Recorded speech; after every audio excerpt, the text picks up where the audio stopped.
Hi, this is Computer Active TV Hints and Tips. I'm Andrew Marie Vasu. And I'm Tim Smith. And today we'll be showing you how to physically clean your PC. No matter what you do, your PC will always gather dust. And if you eat around your keyboard, you'll gather crumbs and get sticky keys. But it's not just your health that can be at risk from a dirty keyboard.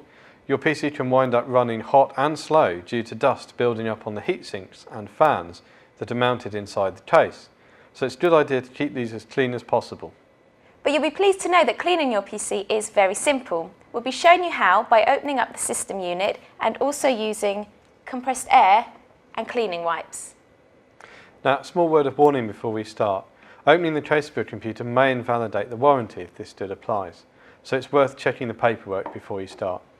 But don't worry if this seems a bit daunting, as there are plenty of other ways of keeping your computer clean that don't involve using a screwdriver. Right, let's start by looking at the system unit.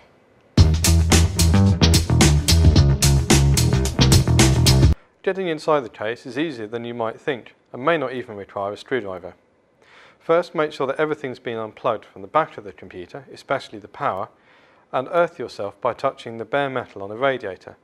This will remove any static electricity that may damage components inside. If you're particularly worried about static electricity, you can buy a special wrist strap from somewhere like Maplin that will take care of it. If there are several screws on the back, the two you need are on this side, which is the opposite side from all the ports and sockets on the back. Simply unscrew and keep the screws somewhere safe for when you put the PC back together again. Some cases may have thumb screws that won't require a screwdriver, or even a special catch that can simply be popped open. Once the screws have been removed, the case should open quite simply.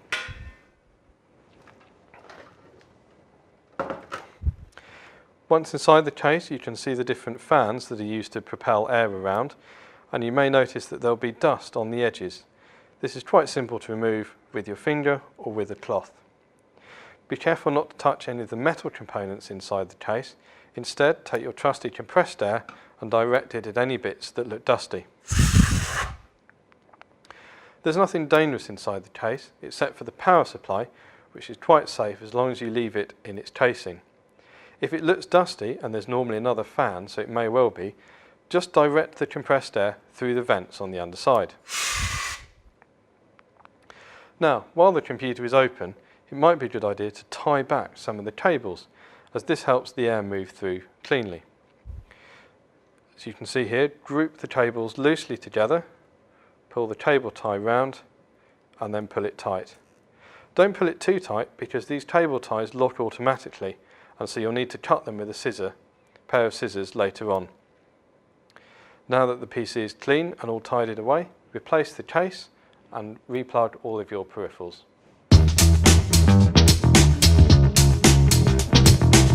Cleaning a keyboard is straightforward. For best results, we recommend that you take out all the keys. But before you do this, either take a picture or jot down where all the letters and the numbers go, or you might end up getting confused when you put them back. Taking out the keys is easy. You can either use a screwdriver or your fingernails to pop them out. Once the first one is out, the others follow quite easily. Once all the keys have been taken out, turn it around,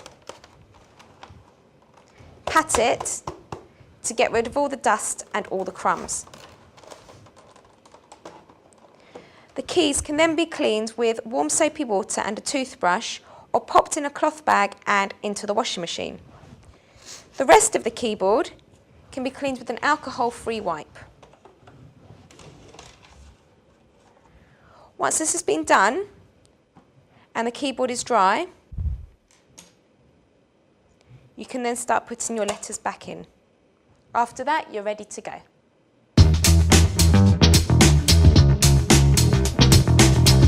Now, ball mice are known for being quite jerky because dust gets into the wheels, which sense the movement. Now, it's really easy to make sure that your mouse runs efficiently. All you do is unscrew the top, pull out the mice ball, and scrape a fingernail in between the wheels to get rid of the dust. When you're finished, just put the tracker ball back on, tie it up, and you're ready to go. To make sure that you don't have to keep cleaning the mouse, use a mouse mat and don't eat any food in front of it to get crumbs. Now there's no reason for complacency if you own an optical mouse rather than a ball mouse, because despite all the advertising they're still susceptible to dirt on the desktop. If we turn the mouse over, you can see here the sensor that the mouse uses to determine where it's been moved, and you can get dust on the lens, which makes the mouse work harder and may make the cursor jerk around on the screen. Don't try and clean it using your finger because there'll be grease on it and this will make even more dust stick to the sensor. Instead, we'll take our can of trusty compressed air and give it a quick squirt directly in the hole to blow away any dust that's lingering there.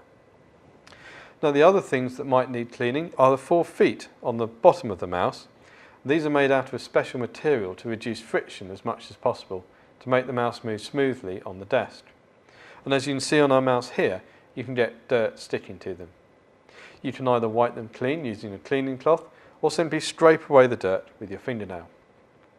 If you find that this isn't enough, it might be a good idea to replace the feet altogether. Now we've got some replacement feet here from a company called SteelSeries. These are their Glide MS feet, and SteelSeries make peripherals for gamers who are about as demanding as you can get. They're easy to fit. Simply make sure that the foot is nice and clean first, peel off one of the feet and carefully place it over the old one, pressing it down firmly. Repeat for the other feet on the mouse and you should find that it's back to its old smooth self again. So now you should have a clean PC inside and out. If you want to follow the full text of this workshop, you can do so by following the address that's printed below. But remember, like your mum used to tell you about your bedroom, this should be done on a regular basis and not when necessary. And don't worry if you've got a notebook rather than a desktop computer, as we'll be showing you how to clean the dust out of the inside of a notebook in a later video workshop. This has been Computer Active TV Hints and Tips.